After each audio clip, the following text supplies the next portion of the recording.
The concern that I've got is we're going to be 3.5 hours away and then 3.5 hours to come back to buy a car, and I just hope it's as good as Billy says.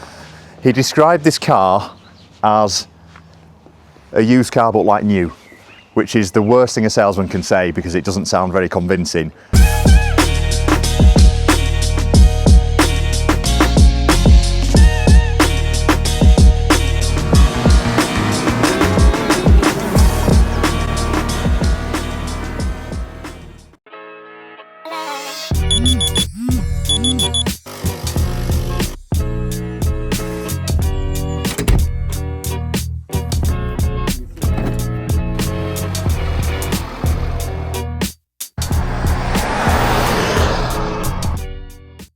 Oh yes, a very good early morning to you. Good afternoon and good evening. Welcome back to the channel, and yes, I am up at ridiculous hours this morning and for good reason. So about a week ago, I posted a video on talking about how difficult it is to find stock, and I was trying to find some cars on Auto Trader. I was kind of searching through private listings.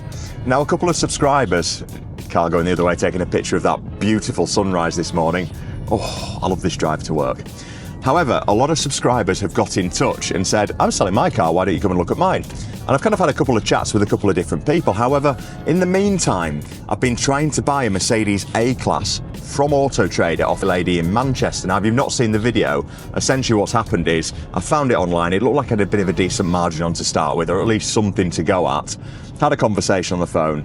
On the advert, it alluded to the fact there was no damage on the car, even though there's photos of the damage, and hands up, I didn't notice it. Had the conversation with her, she pointed it out, we agreed a price, and then unfortunately, the night before I was due to go to Manchester, at about 9:45, she decided to text me and say she'd been offered £300 more than I'd offered her. Now my offer wasn't an offer, it was an indicative figure as to what I thought I was going to buy it for, and I probably wouldn't have moved from that, to be fair. I certainly shouldn't have gone down, that would have been a bit rude, and I'm fairly fair and reasonable. However, she also included a video of the car to show me the damage, which we discussed in a bit more detail. And when she showed me the video, I realised that not only did the bonnet have scratches on, they also went across onto the top of the bumper and all the way down the near side. It appeared to have been keyed. So it just, unfortunately, it was a no-go. And I was a bit disappointed about that. However, a chap called Billy has been in touch, and I've been having long conversations with Billy. He's based a bit of a trek away up in Scotland, and he's got rather a nice car for sale. So I'm off down to the office now. It is early, and we're having a 6 o'clock kickoff today to beat the rush hour traffic. And when I say rush hour, it's going to be particularly bad today because it is, of course, Bank Holiday Friday, and we're travelling up the country to look at a car that I'm hoping is as good as Billy says it is. I used to have one of these, and it was probably one of the best all-round cars I'd ever had as a petrol head. The concern that I've got is we're going to be 3.5 hours away and then 3.5 hours to come back to buy a car, and I just hope it's as good as Billy says. He sounds like a proper stand-on bloke, and you get a feel for people in this job. I'm not too far away from work now. I've had my coffee, but I'm probably ready for another one. I'm going to pick Callum up, and for those eagle-eyed viewers, you will notice that I'm driving a VW Touareg, however you want to pronounce it. I keep getting criticised in the comments for my pronunciation. However, this Touareg, which has caused us no end of issues because somebody had blocked off the engine light to hide a couple of underlying problems. However, I've been driving it for about a week now, and it's not come back with an engine light, so we're going to give it a proper run up to Scotland, which I know is a bit of a risk. However, it is a very comfortable car, and it'd be nice for Callum and I to have a bit of a lad's day out. Let's hope that he's decided to actually turn up today, because the video that he sent me last night was somewhat alarming. But he's young, he's 24. I had a glass of Pinot Grigio and went to bed early. He looked like he had a few beers, so let's hope that he's ready for a bit of a trek. And if he gets car sick, we've got a problem. The protege is not feeling very good this morning, which comes as no great surprise. I can see you smirking, Callum. Good night? A fantastic night. Worth it, I'd say. I don't know how you do it, mate. You know, it's the one time you have to be in at a decent time, and you decide to go and do that. Yep, that's true. Set up. Right, we are looking like we're already going to be late. Not my fault. No, Callum was on time, to be fair. And made me a coffee, so all is forgiven, even though you're a dribbling mess. I have a good egg. Pointless child. Now, I spoke to Billy yesterday, in work, and I just wanted to double check because we've checked the weather forecast and it isn't. Can you believe in Scotland can you believe? Just drink your coffee and shut up, Cal. You're a pointless man. So the weather doesn't look amazing, which isn't like the Scots. They like to have bright, sunny, hot days. It's a tropical environment. But I spoke to Billy and I just wanted to double check, is the car going to be undercover or is it going to be in the rain? And he has confirmed that the car is going to be undercover. That's good. It is good news. It's going to be in a garage. It is expensive. This is going to be around about £30,000 retail. So it's not a cheap car. So you've really, really, really got to go above and beyond. Now, I'm glad that it's inside. That is kind of like I bought an Impreza once in the dark, in the rain in Wales. And it is everything you'd expect it to be when I came back in it. Colour it. Parts of it were black. However, 10:07 is our estimated arrival time. Now, I'm shaving time off. Flying. Exactly. It's why you've got to be off early on a bank holiday Monday, Sunday, Friday. Close. Yeah, got there eventually. Should we do a little B-roll of us driving up? Oh, yeah. Cue the B-roll. Point at the camera.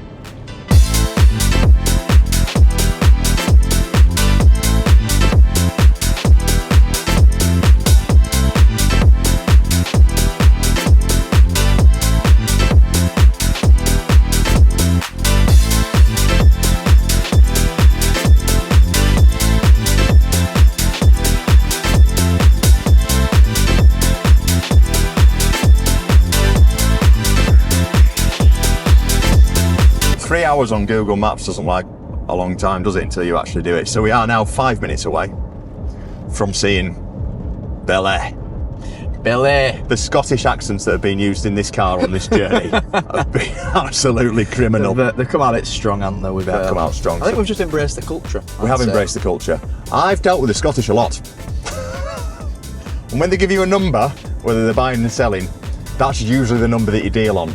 So to save embarrassment, assuming that car is as described, and I am concerned because we put a lot of effort into this so far, but assuming everything's all right, I'm not going to book about Callum. I'm going to buy that car. Sounds good.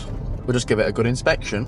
It does need a good inspection, especially when you're buying something that's fairly heavy, which this is. We've had a lot heavier stock in, but this is a performance car, so you need to be particularly vigilant with your checks, which I'm going to go into in a second. What we're going to do now is cut to pull in front of Billy's house because that's only fair. You not to know where Billy lives. Here we go.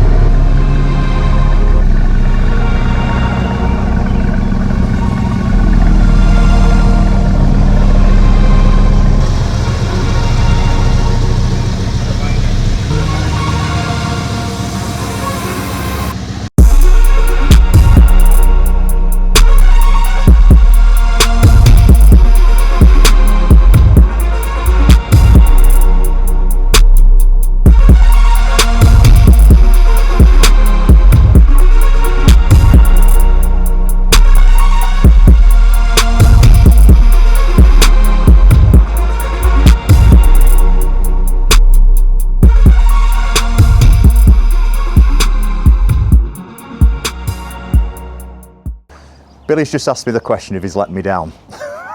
He's stood in the background because he doesn't want to be on camera. And the answer is absolutely not. First impression, he described this car as a used car but like new, which is the worst thing a salesman can say because it doesn't sound very convincing. But initial reaction is, he's not far off the mark here. Even the wheels are clean. They're clean in them. Hardly any lip on the disc. I thought I found a scratch there, but it's no chipping any money off so far. There's not even. I'm trying to find a stone chip. I can't even find a stone chip.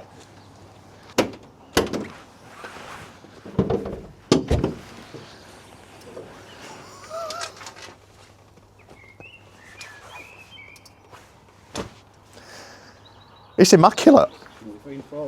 It's literally immaculate. I can't find fault, mate. Told you so, I got from Billy. So Billy said to me when we were talking initially on the phone, you can literally wash it if you want to and put it in the showroom. And as long as it doesn't rain on the way back, which it will do because we're in Scotland, I think we don't have to do anything. I'm going to talk more about this car on the way home because I've got a particular soft spot for these, in particular this variant of it, but I will explain on the way home. I'm going to run around it now and quickly check everything. I want to plug it in, do a code scan on it. As much as I trust Billy, I want to make sure that we've checked the car over properly, but no, can't find a fault. Oh, yes.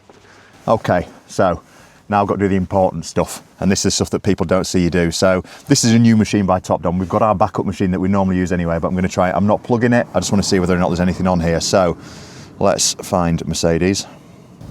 You're on candid camera, dear. Says it's a bucket of shite. Awful.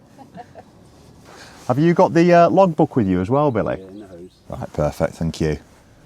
Now the chances are, I'm getting a low battery warning light, so the chances are we might have a couple of communication problems on here, which is perfectly normal with it having a low battery. That is the car. Definitely a gasoline engine. All 4 litres of it. So let's scan the lot. Okay, so this is going to take a little while to run through the system. Okay, so we've got a full report done on the car now, and what I do is I email it to myself and have a quick scan through it, but there is literally nothing on here at all. And it is a cold, totally cold start, you can tell. And the thing I like about it as well is when you look through here, the first screen that brought up was the oil temp and the gearbox temp. So Billy, when he's been driving this car, that's the screen that he's left it on, which means he knows about oil temps. And also, this might look gross to you, but it's I know exactly what this is, and I've just caught him off camera then. It's for cleaning in his air vents. Detail. Yeah, clean report is that. All we've got are a couple of communication issues. Yeah, because it's low battery. Other than that, absolutely spot on. Wow, that is what you call service history. So have a quick scan through this. This could take a while. Billy's kept absolutely everything. Yeah. So he's changed the rear wiper blade and kept the invoice, which is obviously fantastic to see. So I'm going to make heads or tails of this and then run through it. All the services written on the back of here as well, which makes my life easier, but I will look through here. So we've got 67 plate car, we've got 18, 19, 20, 21, 22, 23. So that one's been done in 2024. It's absolutely had the lot as this. So we've had brake fluid changes done, which is important. Did you say it had a gearbox oil done as well? Gearbox oil's on that, on one of them. Ceramic coating and detail, which is why it looks like it does. Incredible. Then all the old MOTs as well, inspections from Mercedes as well. And in 2022, gearbox oil. It's literally, absolutely on the button as this. Dust filter, air filter. It's had a pan roof service, spark plugs. It's had the lot. We'll just do the obvious checks, so just checking under and just having a look in the oil cap and in the coolant and all that sort of stuff, and just fire it up and make sure it sounds all right. Callie, you all right going to the front of the car while I fire it up? Just make sure it sounds all right engine-wise.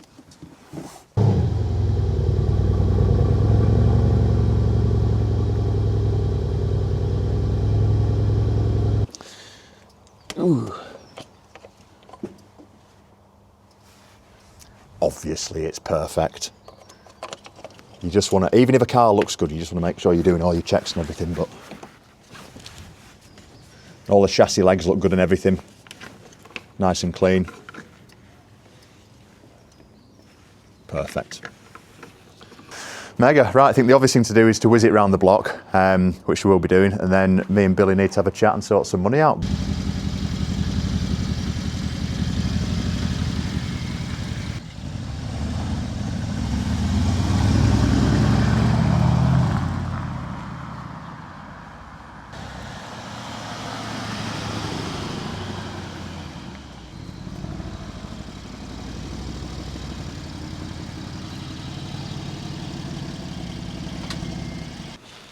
just noticed I've had a shave last night. I've left a bit of a patch.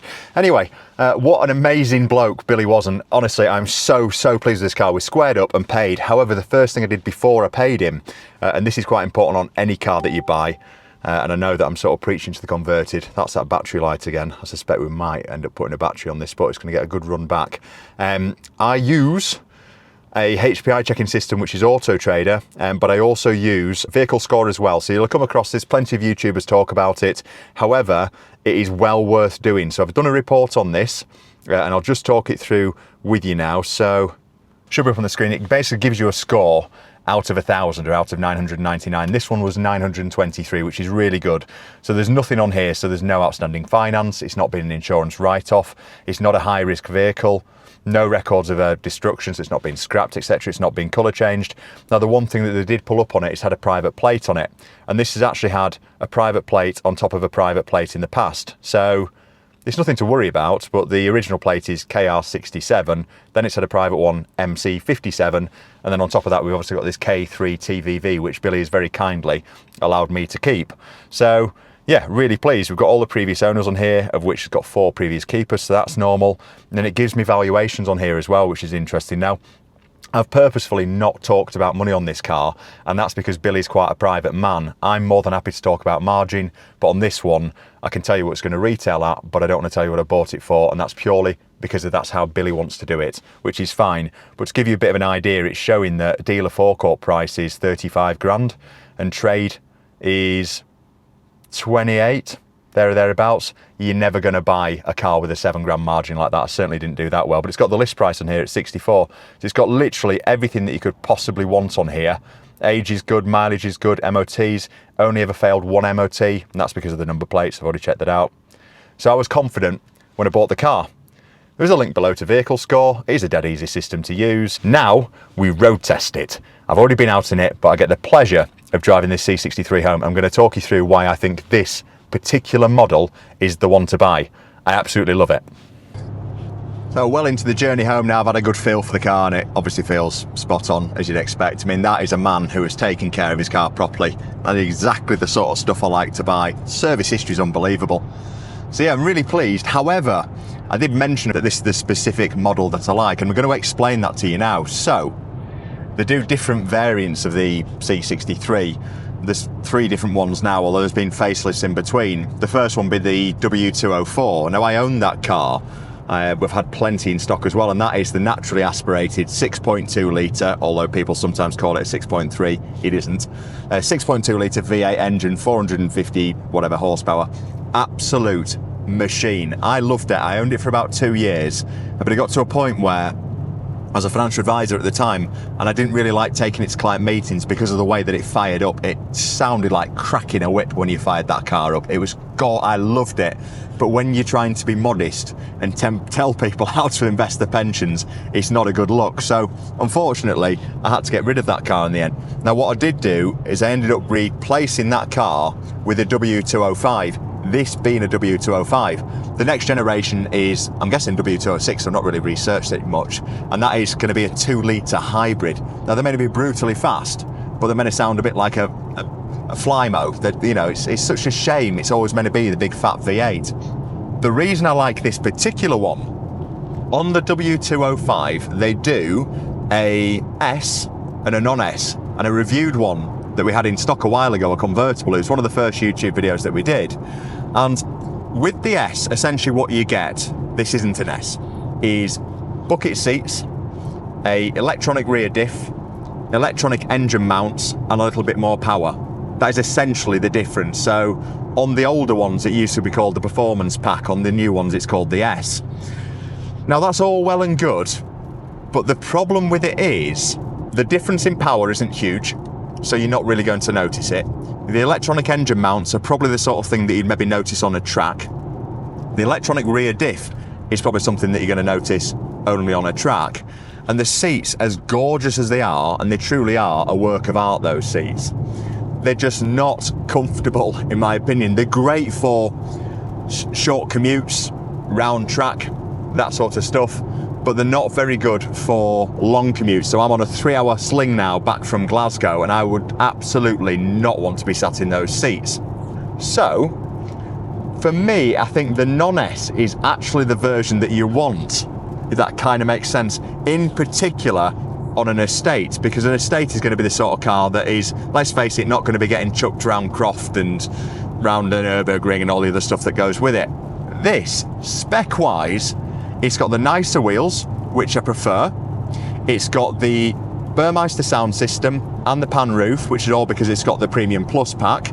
It's got the exhaust button, which you didn't get as standard, so I regretted that on the one I had. You didn't get the exhaust button with it, or the previous owner hadn't spec'd the exhaust button. Oh, this van wants to come past. You come on past, mate. You're busy, mate. So this kind of, it's got everything that I'd want it to have if I owned one myself. When I'm buying a car, I often look at it that way. I go, if I wanted this on my drive, is that the spec that I would want? Absolutely every box ticked from my point of view. It's comfortable, noisy and quiet. It's got the sound system, it's got the pan roof, and I love it in black. I think it really suits it. It's kind of demure. That's the correct word for it. So I love it. It's an amazing thing.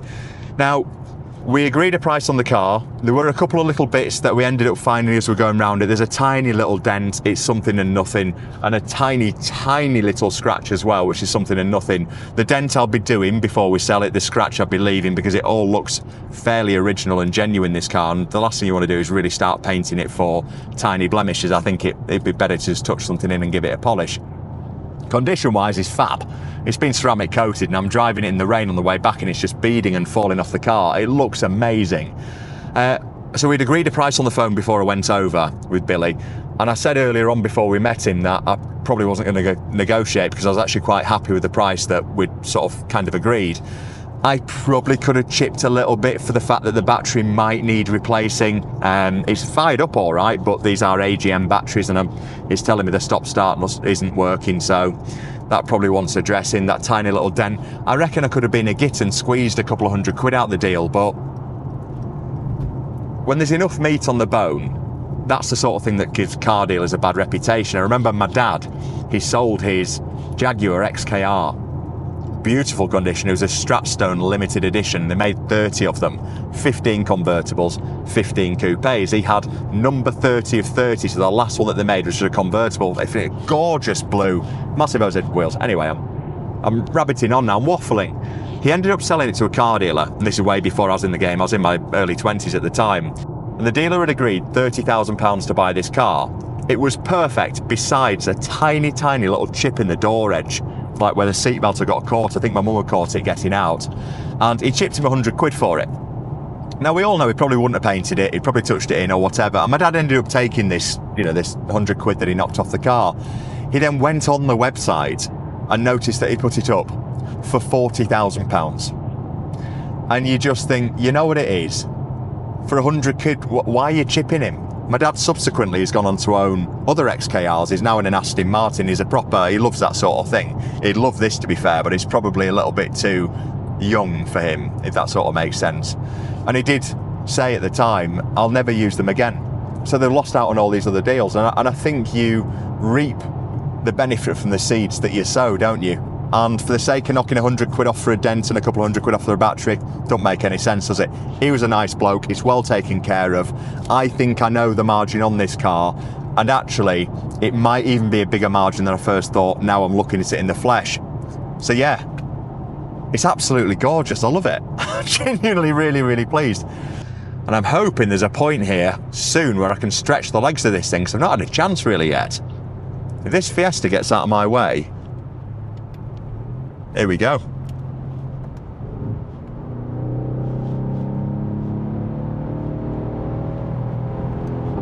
Oh, oh, the exhaust crackles. I don't know if you can hear it on the mic. Oh. Oh.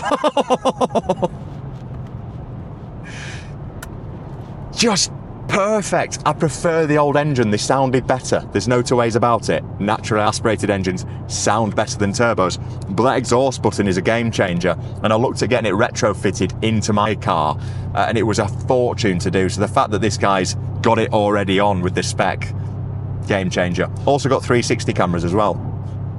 Oh, I am super pleased. Super, super pleased. Billy, thank you so much. And thanks for doing a good deal, and thanks for subscribing.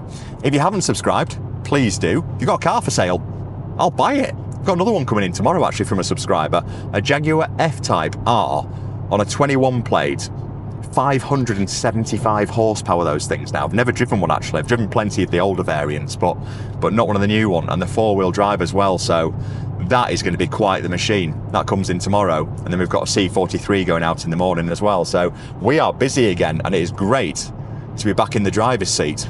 And speaking of which, the road's just opened up again. So until next time, cheers.